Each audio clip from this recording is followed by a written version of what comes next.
Session with Dr. Farid Holakouee.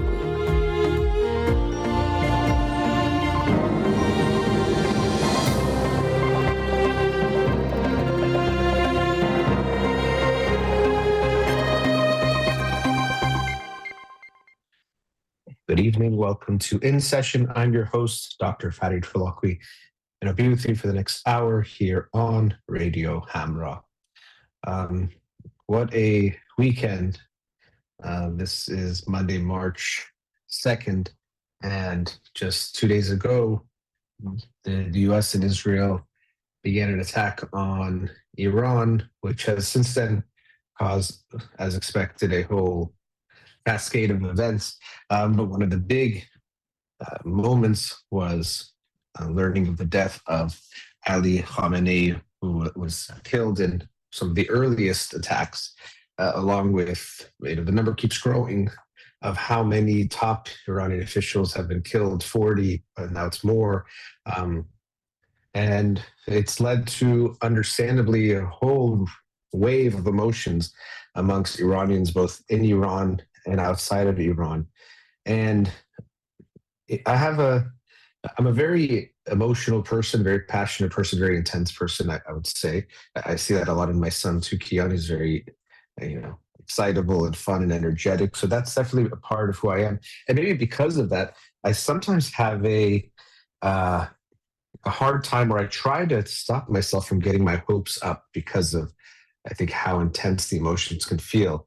Because hope is this incredible emotion, one that we need, one that helps us persevere and keep going, one that we almost need to have just to live, to survive, and then even to work towards anything. We have to have some hope that we can get there, that there is some kind of promise.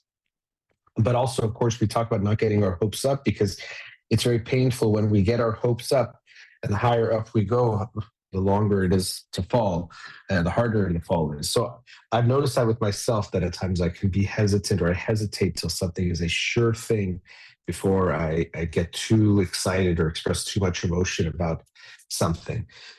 And so when I learned of the death of Ali Khamenei, I was very happy. I did get a lot of hope and excitement too, but I also had this cautious optimism that, okay, I don't know what's going to happen next, or what will happen next, what will this all lead to.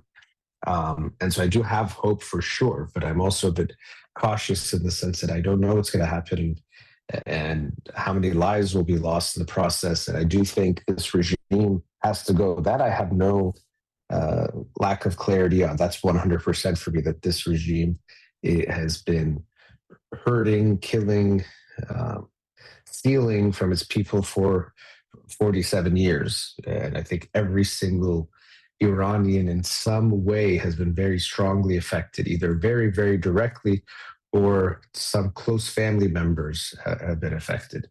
Me even being an American is very much because of this government. I'm not saying that's a bad thing. Life is funny because you can't, you can try to imagine what would life have been like if something were different, but it's just impossible to say. Well, if I was born in Iran, it would probably be, so many things would be different even to imagine that. But my family, they left before the revolution, around the time of the revolution, because of what was going on, and never went back because of what is going on. And I've never been there because of this regime. And so that part I'm so clear on, that they need to go. They've been so harmful to their own people, making it very clear that what they are about is themselves and keeping their power above and beyond anything else. This moment, Ali Khamenei being killed, created this wave of hope and excitement that this is it. We've been waiting 47 years for this day, so many people in Iran for sure, and also outside of Iran.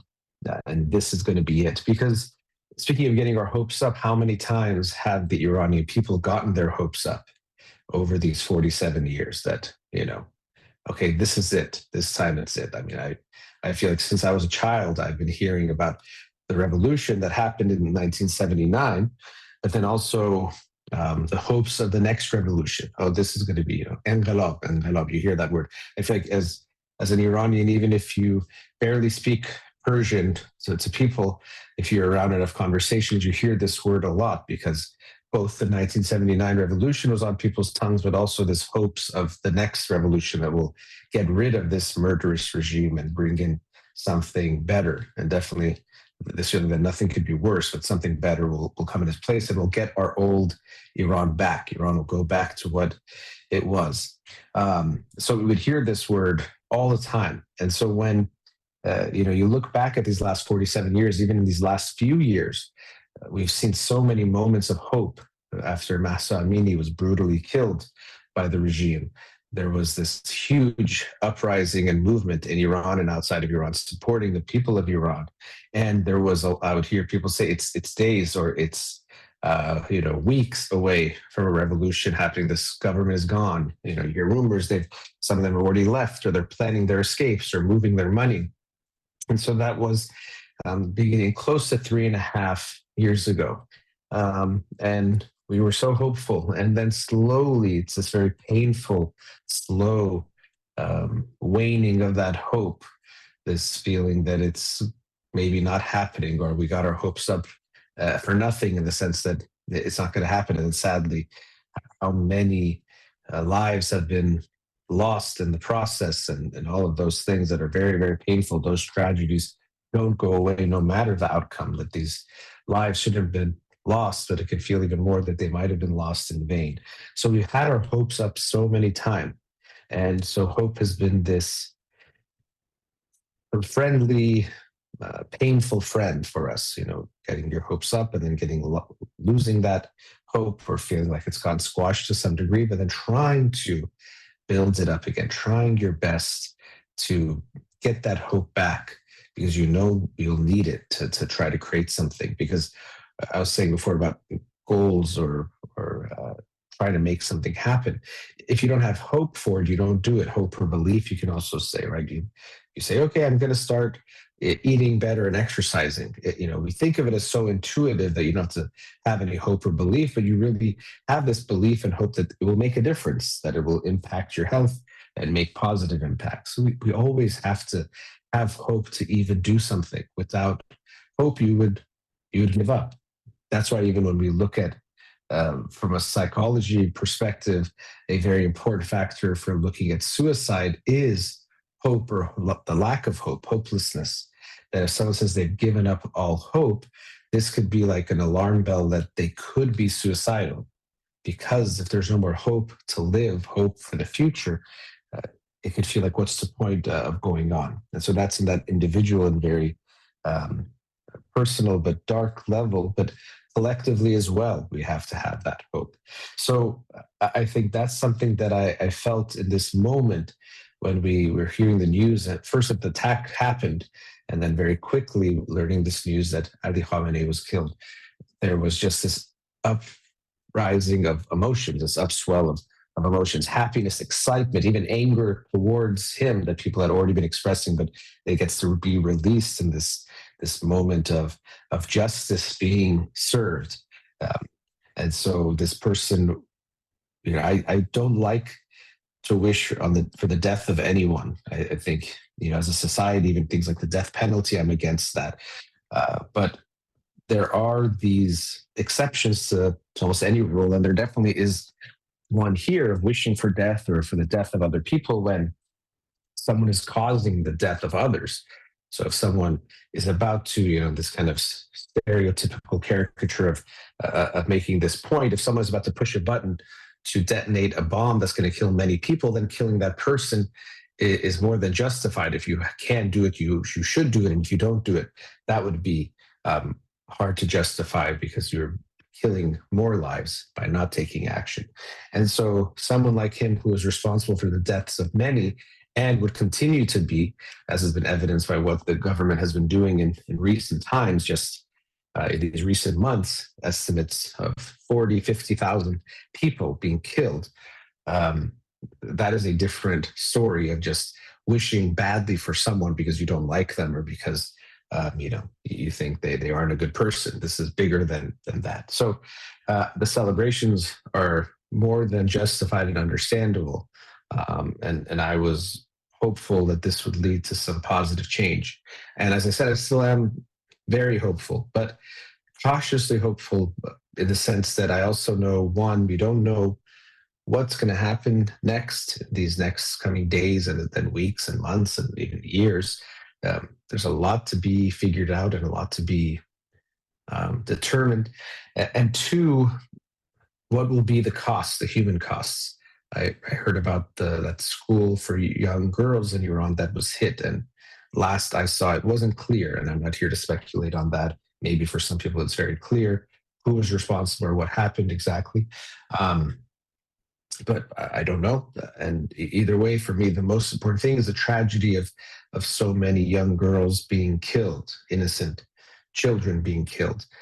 And these are the casualties of war. That's the unfortunate part. So, when these people who are committing bad actions get killed, that can feel very good and feel justified and feel like justice.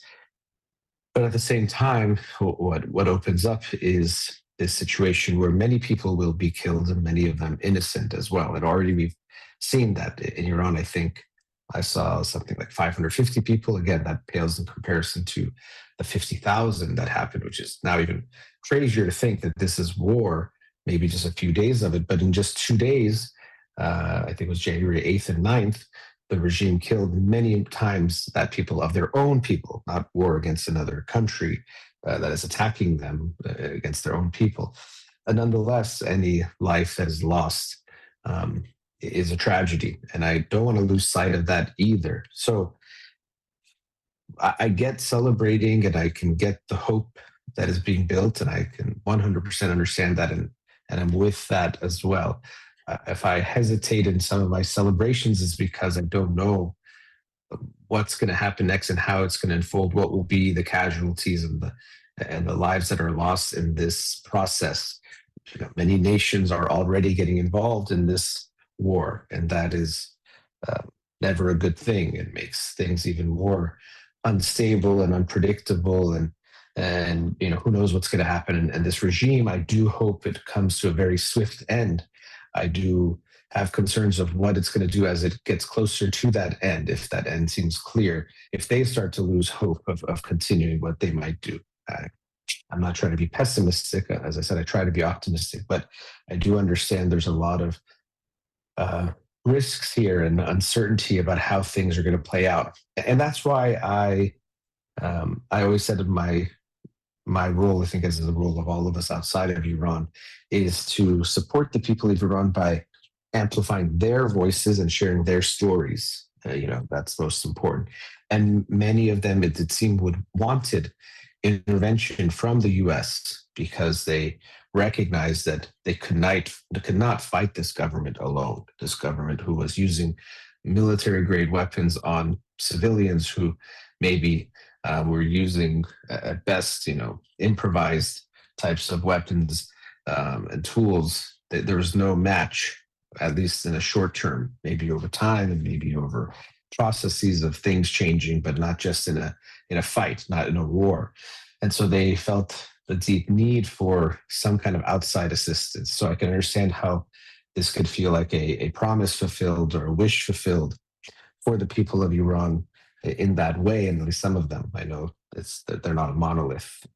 There will be different perspectives on what should be done or what they would like to see happen.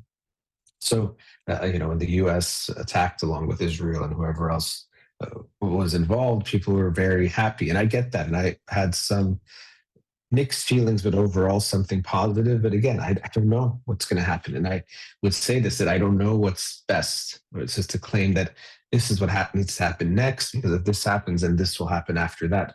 Because I think it's way too unpredictable and big of an issue to try to make these kinds of predictions of what's going to play out and how it should play out and what's the best way for it to happen. My hope is for a free Iran as soon as is possible, and a free Iran with the least amount of lives lost in the process around the world, and of course for the Iranian people there who are fighting for their lives and for their freedom. So, of course, huge news anytime a supreme leader is killed of a country that's huge and killed by another country. it's huge in the impact in that moment, but also what we're seeing the ripple effects of what's happening now. And again, hoping for the best, um, not trying to be pessimistic or say that people shouldn't be happy right now. I can understand this release for so many people of feeling like the enemy has been killed, and definitely an enemy has been killed, but uh, there's a bigger picture of what's going to happen because he wasn't just one person that wanted things to be the way they are. This is a whole regime, a whole government that's in power. So obviously it's going to take much more than that. But I'm hoping that was the huge domino that will lead to swift change. So again, hoping for a free Iran and hoping for that to happen as soon as possible. Let's go to a commercial break. We'll be right back.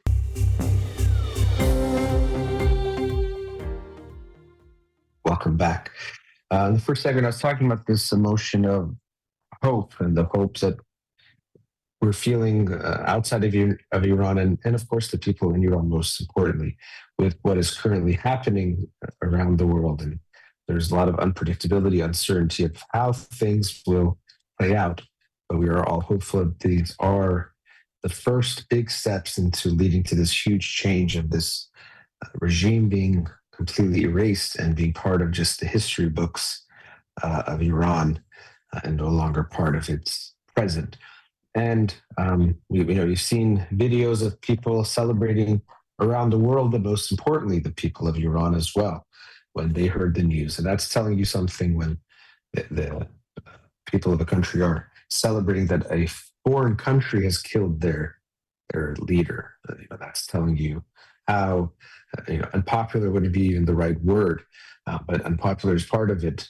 He was amongst his own people because he wasn't for his own people, and that's something that we've seen. And I'm not here, to do some kind of psychological evaluation of this regime and who they are and what they are, but talking to certain people even during the commercial break, and how just horrific and horrible they are and have been, and to their own people, that there really is no hope for making things better. And this is why I know anytime we would hear things like negotiation with the regime, where people were going to try to sit down at the table with them, there was never any hope there. We're talking about hope that would lead to something better, because we knew that these people were only concerned with one thing, and that was holding on to their power. They didn't care what happened to the people. How many of their own people even died was not important. We're seeing that when you're killing 40, 50,000 of your own people, clearly you're showing that your priority is not their well-being. And that's exactly what we've been seeing there. And that's what we're seeing of this country, which has had such a negative impact over these last 5 decades of where Iran was and where it is now, because of these people that were only thinking about themselves.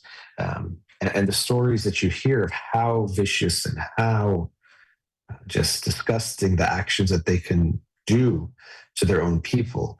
And we can see that I was talking about how powerful of emotion hope is, but that's a positive one. There's also some negative emotions that are very powerful. And the one that they've used the most is fear. Fear, not just trying to make people scared, but actually taking horrific actions that make people afraid. Almost everyone you talk to who has lived in Iran, either themselves has experienced or a close family member has been either beaten, imprisoned, intimidated in extreme ways. But the fear is something that is constantly there. I even remember as a kid, you would call your family in Iran and talk to them, and my parents would kind of coach you of don't ask about this, or don't say anything about this, or about religion, or about certain things, and it just makes you realize that you're here, thousands of miles away in the safety of living in America. And I remember feeling afraid of, okay, what if I say the wrong word, or I have to make sure I don't say something. My Persian is already not very good. I don't have a lot of word choice there, so maybe I'll say something wrong. But you could just imagine what it's like when you're in Iran and you are constantly feeling this threat of surveillance.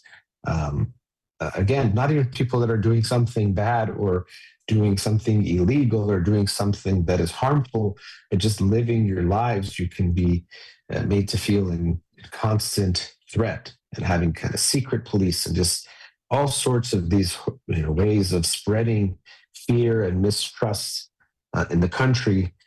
That's what the people of Iran have been suffering through for all these decades. And sometimes we think, well, these people are evil, and I think they are evil. What I want to actually get at is there's sometimes a sense that they were born evil or they're just born different than us. And I don't think so. I think human beings, one of our biggest strengths is that we can adapt to almost any environment or a wide range of environments. And that lets us survive. And maybe that's why when we are born, we don't have a lot of instincts the way that other animals do. We have less, you could say. And there's some theories that a reason for that is that we need to see the environment that we're born in to be able to adapt to that. And so we see even with different cultures around the world, some huge differences.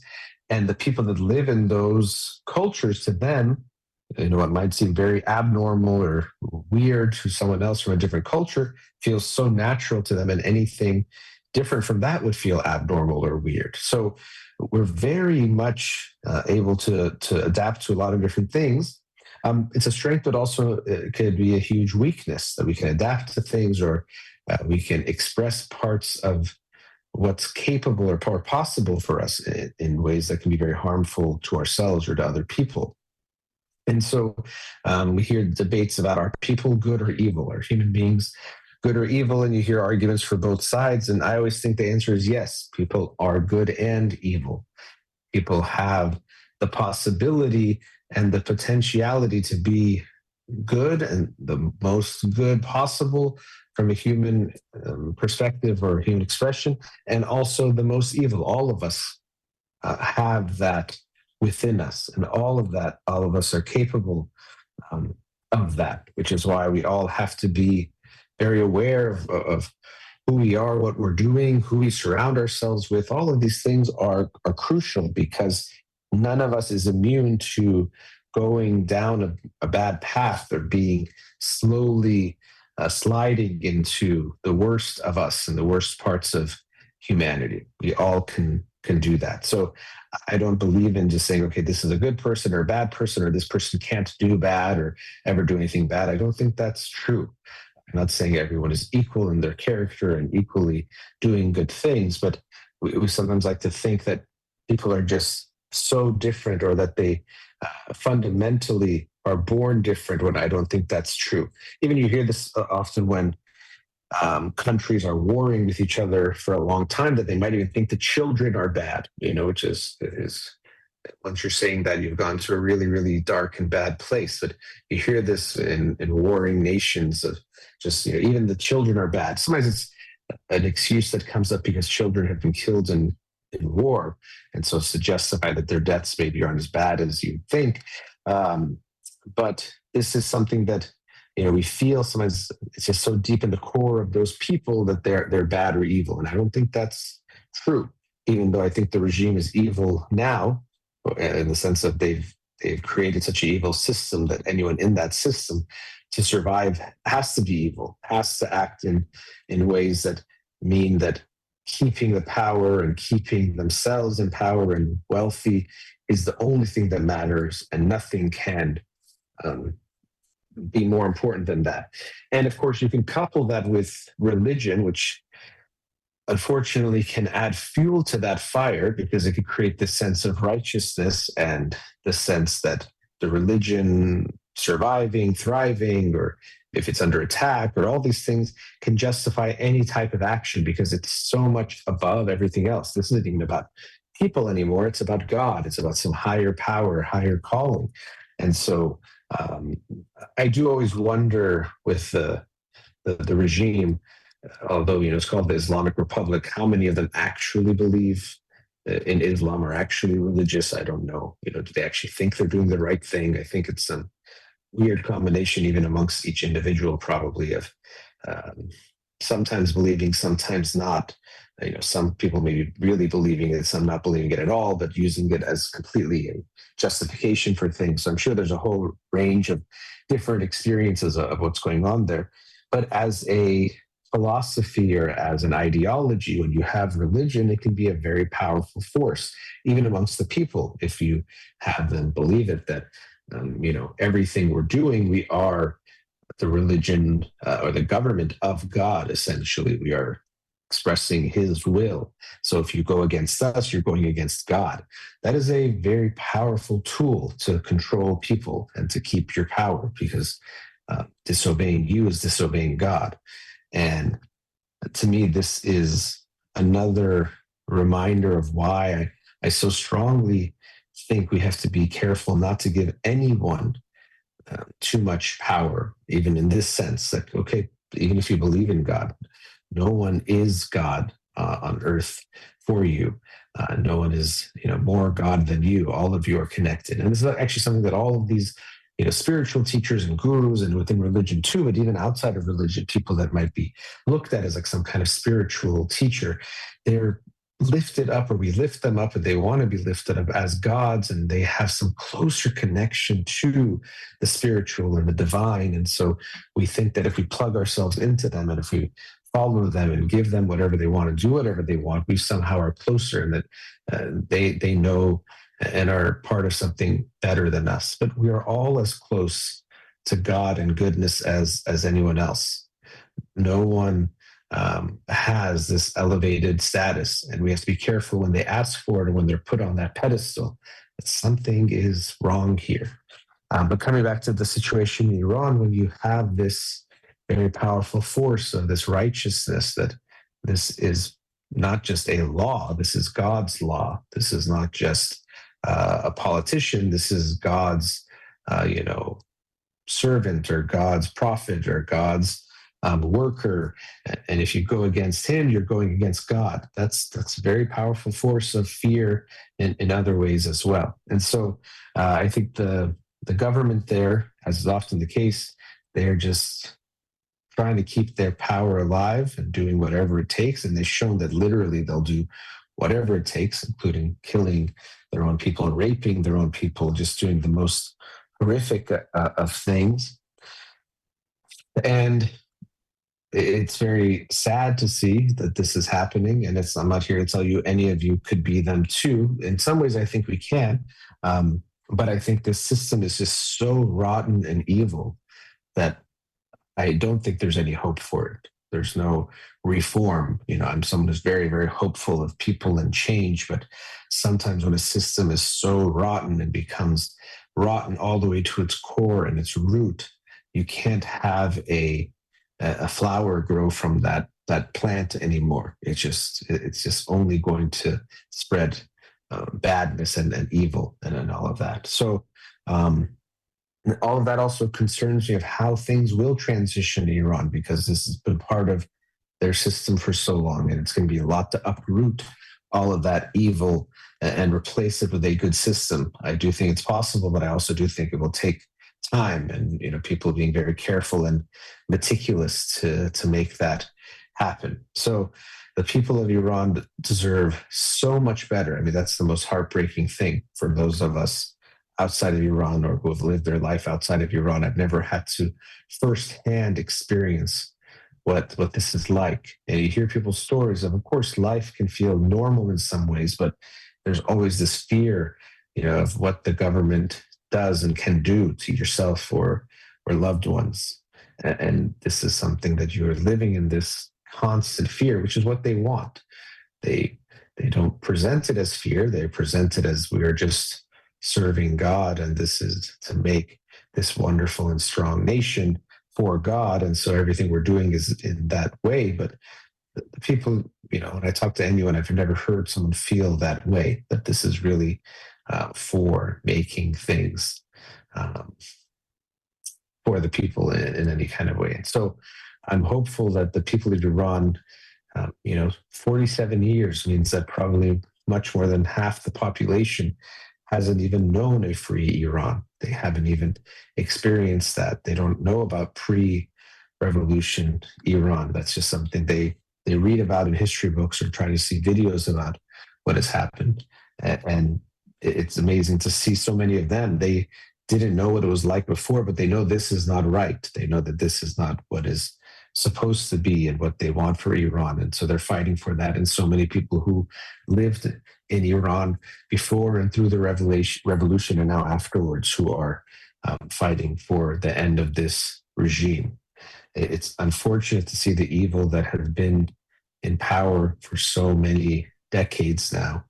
And we are hoping it is very close to an end. How that end is going to come about, we'll have to wait and see, but hopefully not have to wait very long. Let's go to our last commercial break. We'll be right back.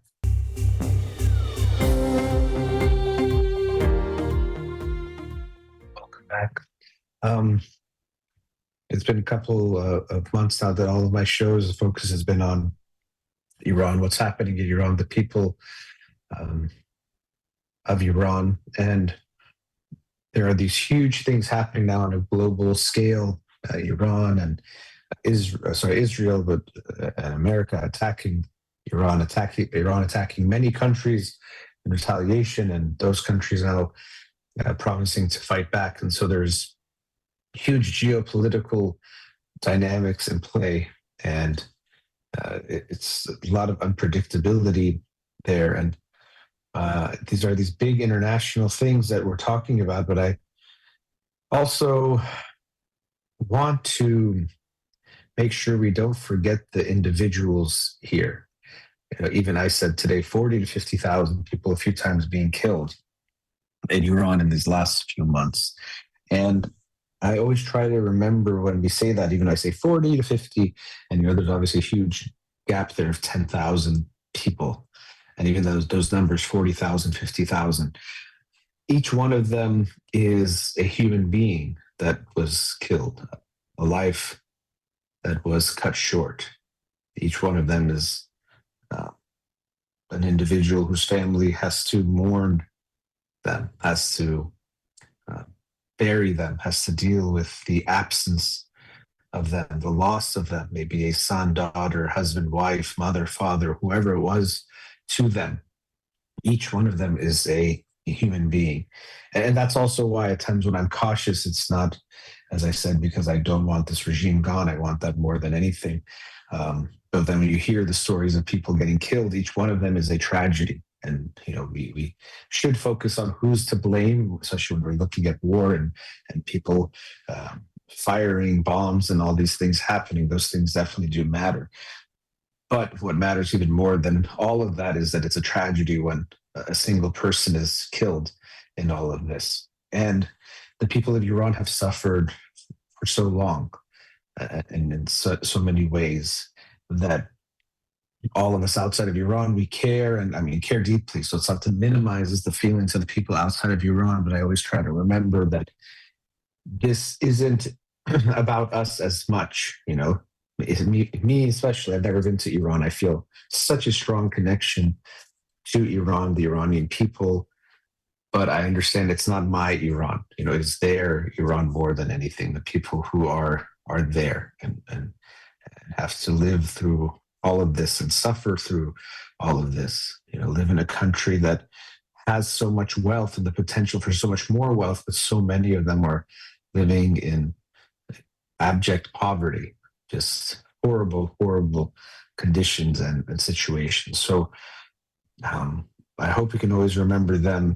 And I've appreciated when I've gone to the protests, at times people have held signs or had pictures of the people who had been killed, because we don't want to forget them. I've even seen these videos that are heartbreaking of people who have been killed in these recent months in Iran, in the protests, and people saying, we're all dancing in the street celebrating, but these people deserve to dance too, or it's sad that they are not here to dance with us. And so I could hope we can not forget them and remember them, and in remembering them, remember why we don't want any more lives to be lost, why we don't want any more of these tragic deaths to happen. And in this last segment, although maybe it feels like a departure, maybe it's going to feel like it's not the time for it, but I did want to share some thoughts about something that I think all of us Iranians outside of Iran have been experiencing with what's happening here, which is that there's so many feelings, and one of the big ones we've also felt is this frustration of how the news is being portrayed by different people and different outlets and all sorts of things. And it's because we're so close to the situation, close to even more information, but close to the population of Iran, of course, and the people there, and having friends and family still there, and maybe having lived there recently ourselves, that we have a different experience of this. You don't even call it a news story, but it is a news story as far as what we're looking at in the media. And it makes things much more frustrating when you see that the stories that are being put out are not the stories of the people or the reality of what is happening there. Also, a lot of times we felt frustrated that more people aren't talking about Iran. That people might talk about some other issue that's affecting less people, or might be less of a human rights violation or issue, or they have protested against things far less bad than what is happening in Iran. So we're wondering, okay, where are you now? Why aren't you protesting about this? Why aren't you making this a big deal? Or why is this something you're not caring about? And I think those things are definitely true. I think, unfortunately, what we see is that a lot of activism isn't just about uh, doing what people think is, it's about values or most important things. It's about scoring points, virtue signaling, also political, intentions or aspirations or opinions. So if your team likes this, you like this. If your team doesn't like this, you don't. Even if it's a situation that's similar to something you cared about before, you might not care about it. So we've seen all sorts of things that have frustrated us as Iranians about what people are saying, people spreading fake news or propaganda, which we've seen a lot of. People maybe unintentionally spreading fake news or propaganda, people who are uninformed, giving very strong opinions. Unfortunately, this is part of the landscape that we are currently living in, that talking about what's happening around the world, just talking about anything, but talking about everything includes talking about things that are happening politically, has become part of social media entertainment, just people making videos to make videos, maybe seemingly to inform or to give an opinion, but really just trying to get attention. So it's been very sad also to see that. I go online and I see people making videos, sometimes seeming to make a good point or that they care so much, but that they're just trying to get attention. And I've seen a lot of that, which has been very sad to see, especially, to have fake news, misinformation, all those things, which are horrible. But bigger than all that is that it's about people's lives here. So, sharing something that you think is going to get lots of likes or shares, but might interfere with the process of Iran becoming free is very sad to see. And people who are making these videos, and I don't make like these people, it's like almost anyone, who's on social media, we all can be part of this. They don't care about what the outcome is. They just care about the type of video they make and the number of views it gets and all those types of metrics, because that's all they measure it by. Not if my video is helpful, not if my video is true even, not if my video is beneficial to the world or to the people who are suffering in whatever the situation is, but whatever gets the most attention. I think that's very, very sad to see. And I think because we are closer to this news story, we see more of these different perspectives, or we see more of the picture, which makes us see some of these really negative things or sad things and frustrating things that are part of the process. And so still there's so much that has to be done, obviously, in Iran, and we want to keep our eyes on Iran and make sure we still share their stories, amplify their voices, and try our best to share the intentions and the wants of the people of Iran, because that's what matters most. Not what I think is the best, not what someone else outside of Iran thinks is the best, but what the people of Iran want for themselves. That's what's most important. But so we're much more closer to this news story than we usually are about, let's say, something happening in another country around the world. And what I wanted to say, and this is where I said this is going to be maybe too much of a pivot or too much of a change of direction, but I do think it's important to keep in mind that, of course, we care about the people of Iran and feel this deep connection to them, strong connection to them. Some people literally have their families there that are outside of Iran. Many people do, millions probably do.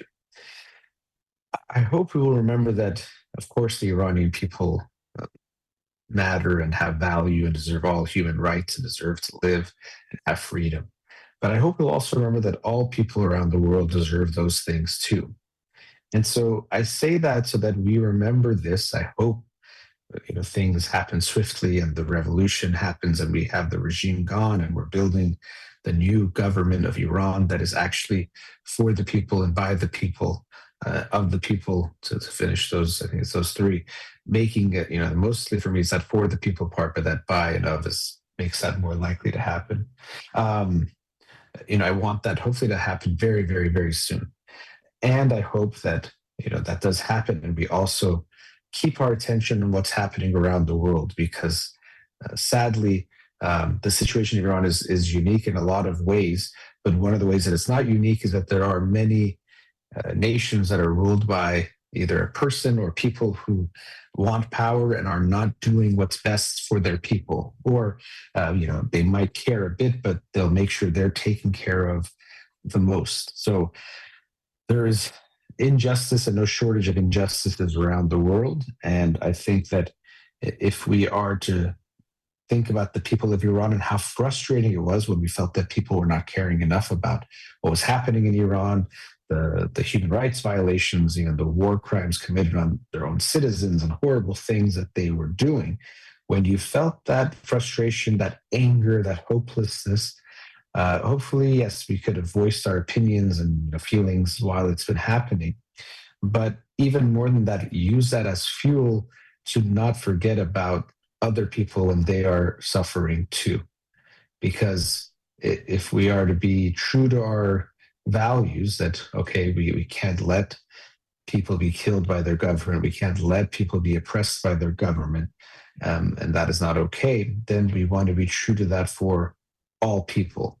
And I think that is something important to keep in mind, that we often will probably hear about something in the news and think that's the story. But just like we've experienced with what's happening in Iran, we often know that that is definitely not the whole story, or it could be a very, very biased view of the story and perspective on the story. And maybe we have to do a lot more of research and study to understand what is going on. In general, just to know and to be informed, but then also before we can form a strong opinion and then start putting it out there. So there is this pull that everyone should have an opinion, and a strong opinion about everything. The stronger your opinion is and the more certain you are and confident you are, the more likely it is to be viewed by people. And so I hope we can be careful about that and remember that when you make a video about what's happening in Sudan or what's happening in Venezuela or what's happening anywhere, that although your focus might be very self-focused of, okay, my video and how many views and the comments and the likes and shares and all of that, but that you're talking about human lives. And if your video does have any impact, it could have a positive or negative impact on people's lives and literal life and death issues and issues related to freedom and justice and all of those things. I think, unfortunately, it's become just too casual, the ways that people share strong opinions about things that they really have no space doing. One of the good things about social media is also one of the bad things about social media. The good thing is that anyone can say anything, meaning that there's this democratization of information and opinions and what is put out there. It's not just a few limited sources that can be possibly manipulated and biased, and then everyone is getting a biased opinion. So that's a good part. But the bad part is also the same thing. Anyone can say anything. So anyone, no matter how not credible they are and whatever their intentions are and whatever they might want to say, they can just say anything. And those ideas can spread, and bad ideas can spread, and false ideas can spread. So we want to be part of the solution and not part of the problem. So one, not creating videos where we are saying too much about something we don't know a lot about, not just about political issues, but anything that, there's this pull to be so confident and certain when that's not there. But especially when it comes to issues that might affect other people's lives, I think we want to be very careful about that. So we want to make sure we ourselves are not contributing to the problem by creating things, but also in what we share and what we view. I think it's very sad what is becoming normal and commonplace in social media, that just things that are type of videos we think we're supposed to see are just really bad things that people who don't have enough information or evidence, people who are overstating their opinion, people who are trying to pretend they know things they don't know with certainty that they don't have and shouldn't be able to pretend to have, but that's what's out there. So not to share those things, even watching them as little as possible, because that contributes to it, but definitely not sharing or liking and all of that, I think is something that we want to be mindful of. But lastly, I want to come back to that point of keeping the common humanity in mind, that the people of Iran, when we see their pictures and their videos, just naturally, if you're Iranian, you do feel a stronger connection to it. You can say that's a bad thing. You can say we shouldn't care, but it's just the truth. You are going to feel that connection. And that's not all bad. It's understandable. I do think we want to make sure we utilize that same feeling to remember people around the world that maybe don't share the same heritage as you, or cultural heritage as you, or same homeland as you. They have value too, equal value, and that we don't forget them. And I'm hoping for Iran to soon be rid of this evil regime and to become a strong democracy and a strong nation that will first and foremost take care of its people, which is its primary responsibility, but then be a nation that is contributing to the welfare of the whole world. Sadly, Iran in these recent decades not only has been hurting its own people, but it's been using the wealth that it has had to fund terrorist organizations around the world to kill other people as well. So they're hurting their own people, not taking care of them, and killing others around the world also. I hope soon to see an Iran that is first and foremost taking care of its own people and then being a source of good to help people around the world. So the opposite of what it's been doing, help the people, and instead of terrorism, spreading love and spreading the withholding, the creation or promoting of human rights. And I hope those of us around Iran can do the same. Support the people of Iran, but also support people around the world whenever they are suffering, whenever there are injustices, and not to forget them either. So here's hoping for a very, very swift end to this regime, and a free Iran sooner, and a Iran that is strong, and strong not just for itself, but for all people of the world. All right, that brings us to the end of tonight's show. Big thank you to Farid in the studio. You've been listening to In Session with Dr. Farid Holakouee, Free Iran.